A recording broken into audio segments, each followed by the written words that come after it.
A message to the Myanmar Republic. Your Excellency, President of Myanmar, the ruling party, the military, all officials from the highest down to the lowest echelon of the government, heads of religious groups, especially the dominant Buddhist leaders, and to all citizens of Myanmar Republic and others concerned, peace be unto you. This message is to bring good tidings to your government, to which, if you will hearken, will resolve the crisis being faced by your nation. You will never hear this message from any venue that were organized and participated by entities with geopolitical and economic interests entangled with the real issues. It doesn't matter who I am. What matters is the wisdom contained in this message. You will eventually know where the idea comes from, but only after you have understood the wisdom herein. This is not intended to disrespect the sovereignty of your state, nor to challenge anyone's authority. But you might be questioning in your mind, what right do we have to speak about the issues that concerns your country?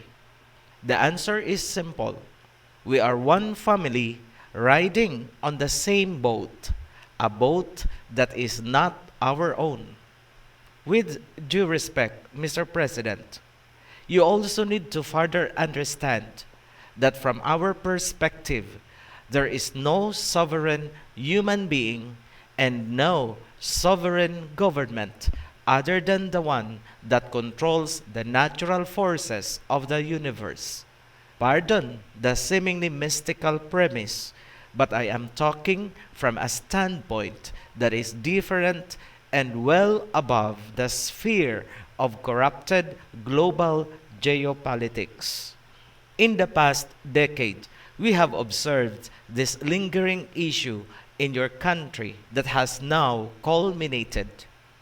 That is the predicament of one ethnic group who happened to be in your land, the Rohingya people. They were on that land long before the formal government of Myanmar came into existence. They were there long before any one of you came into power. These people became one of the most oppressed and persecuted group in modern history, as it was in the ancient past. But you have no idea, nor the slightest clue, who they really are. At present, all of you in Myanmar, together with the rest of the world, are fully aware of the truth about the present situation of the Rohingya people starting since a few decades ago. Yet, your de facto leader repeatedly denied the atrocities and oppression committed by the Myanmar government towards these people. While we understand the reasons behind all of these denials pronounced before the International Tribunal, however, such denials cannot obscure the truth from the spiritual tribunal. The tears, the misery, the pain, the overall agony, the suffering, and most of all, the bloodshed committed against the Rohingya people indeed happened. The innocent blood of those who died, young and old, cries up to the heavens when your government systematically deprived the Rohingya over the years. Such oppression compelled the Rohingya to rebel against your government. The alleged attack done by a rebel group is the fruit of the many years of oppression. It is not the cause, but rather the effect. In response, the military forced the Rohingya out of the land and some died adrift in the sea. The chain of events led us to where we are now, riding on the same boat and facing a human crisis in modern history. Again and again, your administration can deny, but as what I have said earlier, the truth stands against your government. The Rohingya people is unjustly suffering, and many have died, and many are dying. That is the solid truth no one can deny. Was the government of Myanmar not told by the Buddhist monks and prophets that what is being done to the Rohingya people is extreme wickedness and is spiritually corrupt? How can a mainly Buddhist country tolerate such bloodshed in the land? Are your hearts happy seeing the suffering and agony of fellow human beings of your own color? Long before the government of Burma came into existence, and long before you got your independence from the British control, the Rohingya people were already there in your land. Destiny brought them there. That is similar to what happened in the Philippines. There are many ethnic minorities, but none of them were thrown into the sea when Philippines had its independence from the Americans. You are also aware about the Marawi siege sometime in 2017, wherein the entire city was taken by the rebels. The armed rebels were also Muslims, but no Muslim civilians were ever vanished by the government into the sea. But as it is now, things already happened. Mistakes had been committed. So what is the solution? That is the core of this message. There are only two options you can choose from. Option number one: take the Rohingya back into their land from where they had been driven out.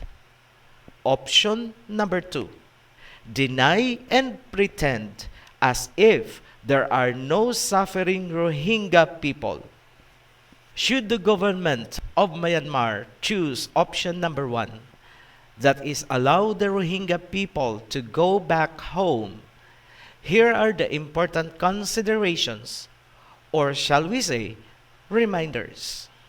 Reminder number one: only Asian countries must be allowed to participate in any repatriation activity. Allowing other nations outside Asia to initiate the repatriation could in effect result to the Rohingya people being used as their playing card to advance political interests in the region.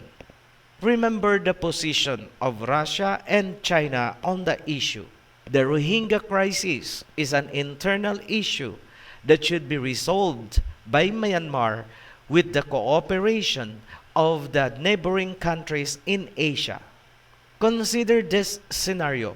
If due to pressures and limited resources, Myanmar allows these powerful nations to initiate the repatriations, it would lead the Rohingya people to believe that those nations are their savior.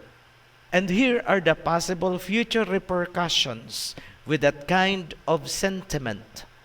First, the Rohingya people could become untouchables considering the protection that these powerful nations will provide in the name of human rights.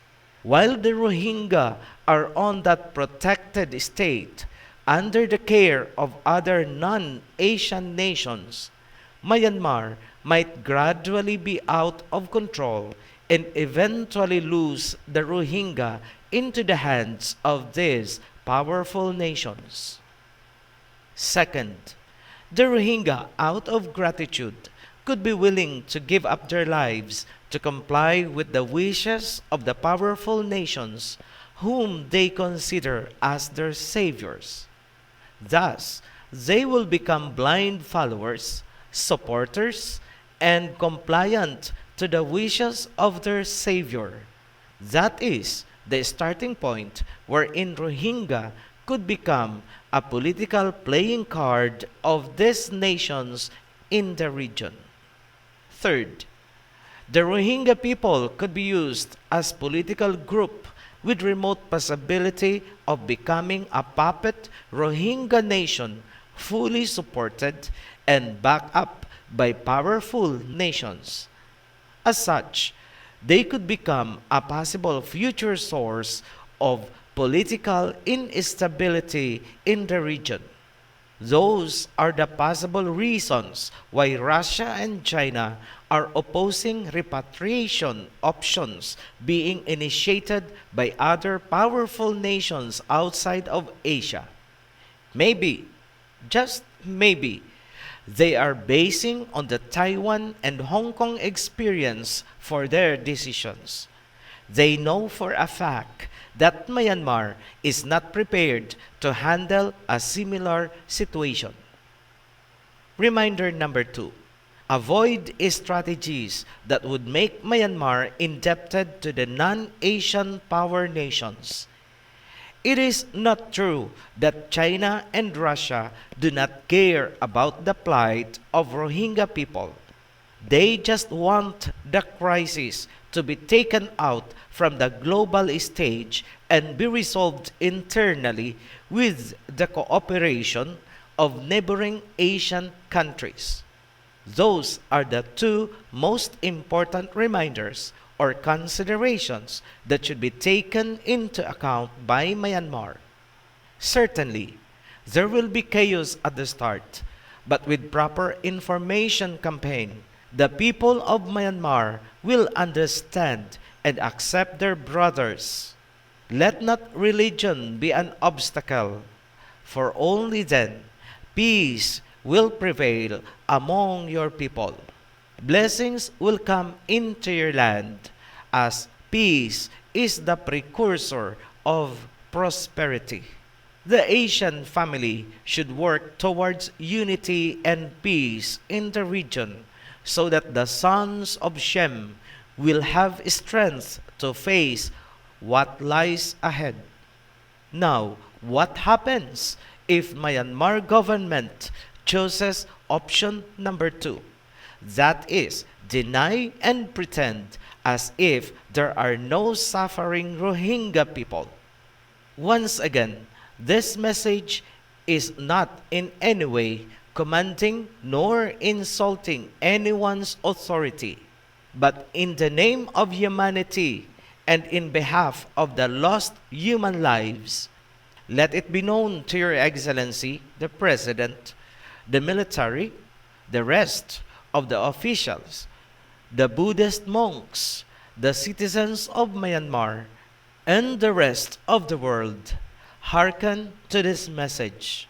All of you may not have the slightest idea who the Rohingya people really are.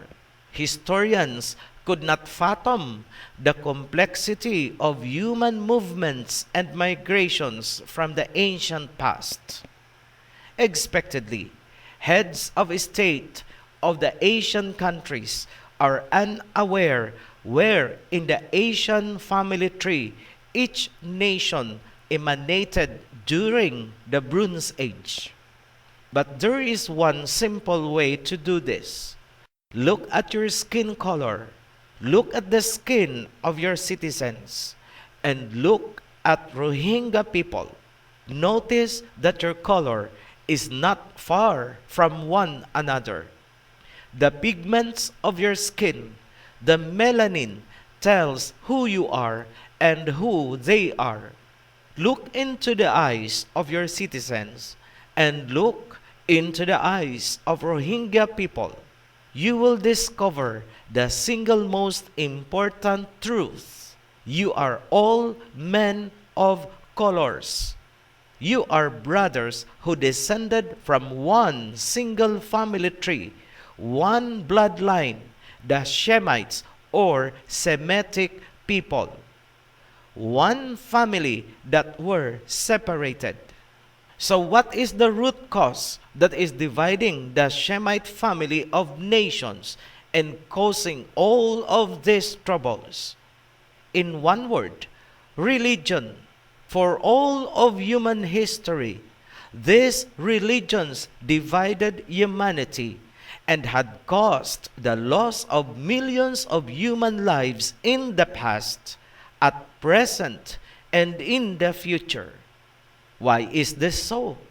Because these religions had forgotten the most basic tenet of human existence given to Noah after the flood. That is, respect human lives.